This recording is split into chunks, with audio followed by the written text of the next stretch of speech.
Les enfants qu'ils attendent d'être consolés, d'être rassurés, d'être d'une protection, d'une présence des adultes, là où les adultes ne peuvent pas la donner. Ça, c'était très désolant. Et on le voit autour de nous. Ces enfants perdus. Les enfants à Gaza, ils savent ce que c'est le bruit du F-35.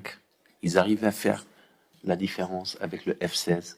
Ils arrivent à faire la différence avec les missiles ou un tir de tank. Et ils arrivent à déterminer la distance. Parce que nous, en fait, quand on entendait un bruit, eh ben, ça résonnait fort au bloc opératoire. On avait en fait même les murs. Après, on s'est habitué, comme il a dit mon collègue, on s'est habitué à ces murs qui vibrent là comme ça. Et eux, ils sont calmes, ils disent non, t'inquiète pas, c'est à 600 mètres. T'inquiète pas. Ben, je sais pas par quel moyen ils arrivent à le faire, mais on dirait qu'ils ont une expertise par rapport au bruit. En fait, en fonction du bruit, ils savent ce que c'est et à quelle distance. Et ça m'a impressionné, quoi. Enfin, c'est-à-dire que de voir des enfants qui parlent de ça. Je me pose aussi la question de savoir quels adultes vont-ils devenir quand leur enfance aura été bercée bien sûr par tout ça, mais aussi par les images que moi j'ai en tête où ils entraient beaucoup au déchocage parce qu'ils ont dû comprendre que cette pièce, on était toujours un peu très occupés.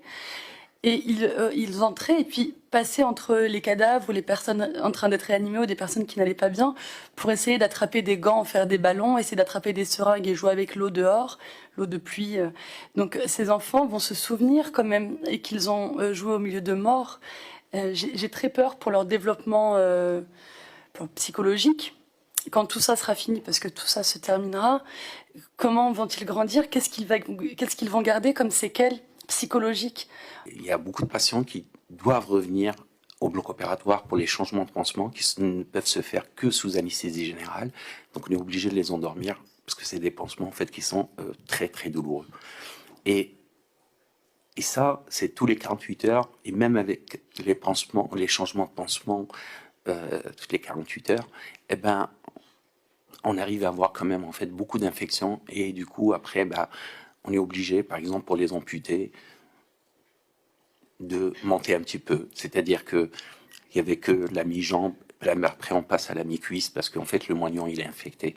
Et ça c'est un vrai problème, l'infection qui existe là-bas. Il faudrait faire quelque chose pour cet hôpital et les autres d'ailleurs, et ensuite et d'abord aussi surtout pour les enfants qui sont dans un état physique et psychologique catastrophique, mais qui ne les empêche pas d'être adorables. C'est-à-dire qu'au moment du départ, quand on montait dans les minibus, une petite fille m'offre un bracelet